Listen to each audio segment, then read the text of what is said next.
My name is Helen Anderson. I live in Alexandria, Virginia. I'm a victim of electronic harassment. I want to tell you how I was selected as a targeted individual.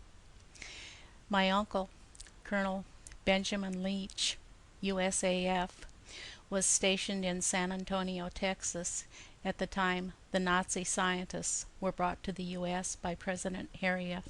Truman. My uncle objected to the Manhattan Project. Therefore, his family was selected for experimentation. I have been under surveillance most of my life, and I am now 69 years old.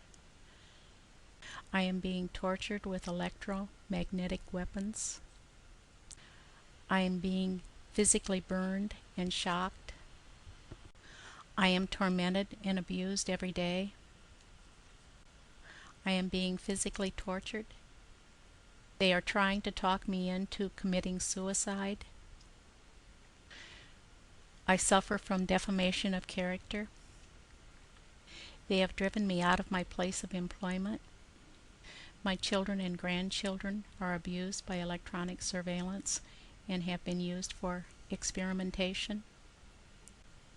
I am agitpropped in public in an organized fashion. I have appealed to the authorities and no one will help me.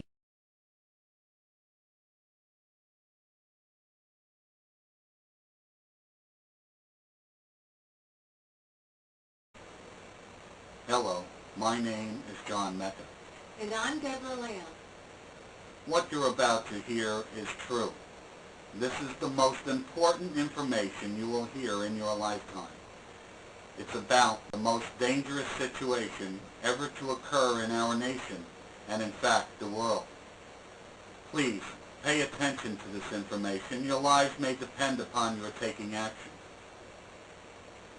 We are researchers investigating the U.S. government activities of covert, silent radio frequency electronic attacks being carried out in public against people in their homes across the USA.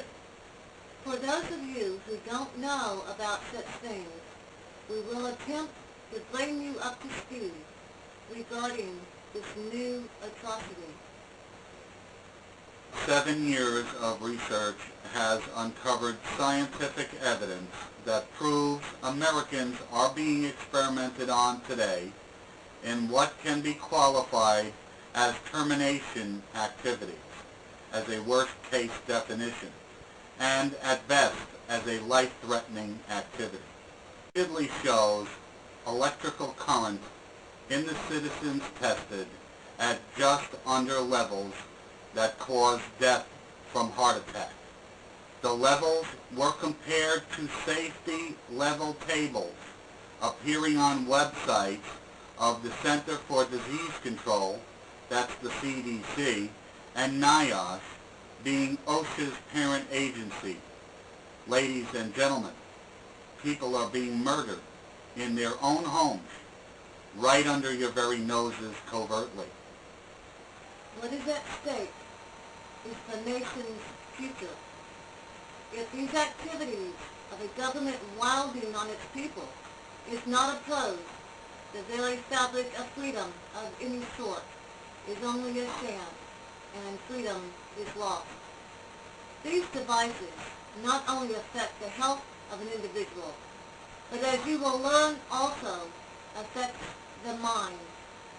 So then your love of country will be proven by taking action to stop these atrocities of robbing people, not only of health and life itself, but now because of advanced technology, they can and they do rob a person of the essence of their being human, their mind, indeed, even their soul, as some would say.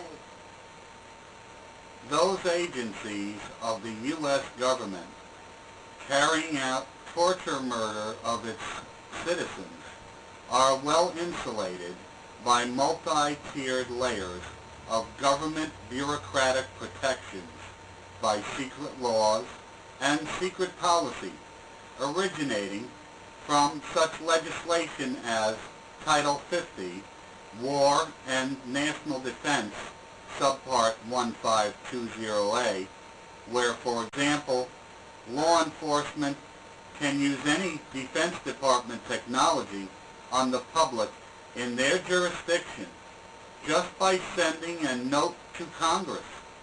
This statute has been further reinforced by then President Clinton signing legislation that allows for the Department of Defense to share high-tech military technology with the Department of Justice.